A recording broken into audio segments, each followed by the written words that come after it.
یا مقلب القلوب یا مقلب القلوب ثبت قلبی علی دینک ثبت قلبی علی دینک یا اللہ یا اللہ یا رحمان یا رحمان یا رحیم یا رحیم یا مقلب القلوب یا مقلب القلوب ثبت قلبی علی دینک ثبت قلبی علی دینک اے اللہ، اے رحمان، اے رحیم، اے دلوں کو بدلنے والے، میرے دل کو اپنے دین پہ ثابت قدم رکھ۔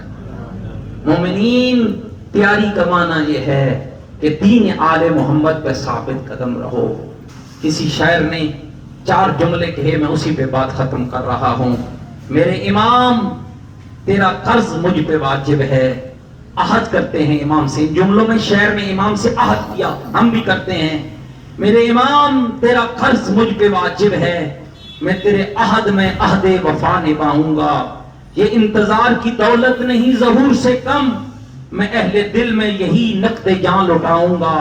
تیری غلامی پہ نازاں ہوں عصر غیبت میں، تیری غلامی پہ نازاں ہوں عصر غیبت میں، تیرے ظہور سے پہلے مراد پاؤں گا۔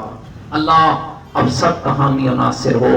خدایا، یہ مومن جو ان درسوں میں آتے رہے، ان کا، میرا اور بانیان کا صرف ایک مقصد تھا کہ یا تیری ذات راضی ہو جائے، یا تیرا رسول راضی ہو جائے، یا تیرے اولیاء راضی ہو جائے۔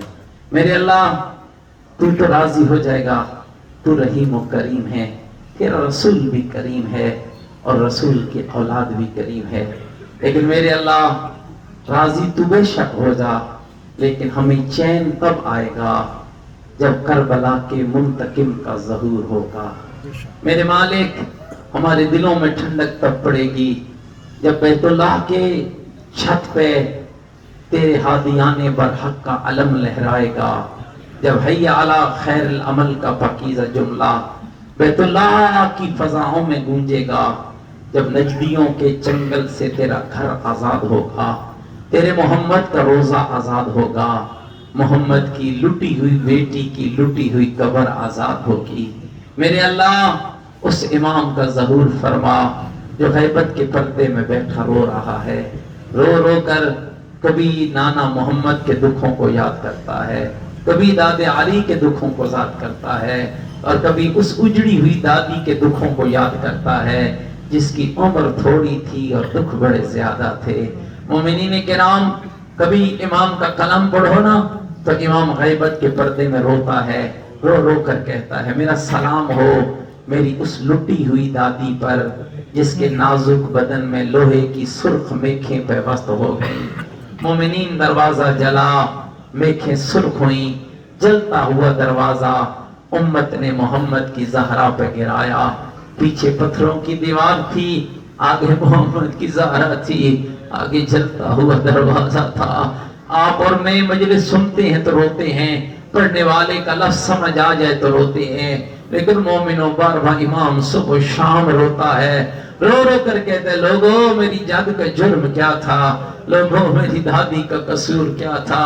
اور میں نے آپ کی خدمت میں تیسرے درس میں بھی عرض کیا تھا، آج پھر کہے جا رہا ہوں، مومنوں، اللہ کی بارگاہ میں سب سے بہترین وسیلہ فاطمہ زہرا کی ذات ہے۔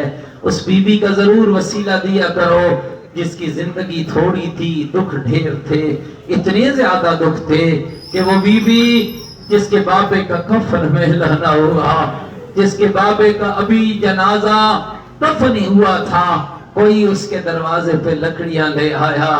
مومنین کرام، میں آپ کی خدمت میں کیسے پڑھوں گا، کتنا مشکل لمحہ تھا وہ علی اور زہرا کے لیے۔ دق الباب ہوا نا، علی اندر داخل ہوئے، بی بی نے دروازہ کھولا، روتا ہوا علی گھر آیا، خیبر کو فتح کرنے والا، احد کے میدانوں میں فنار کرنے والا، آج علی اندر آیا تو رو رہا تھا۔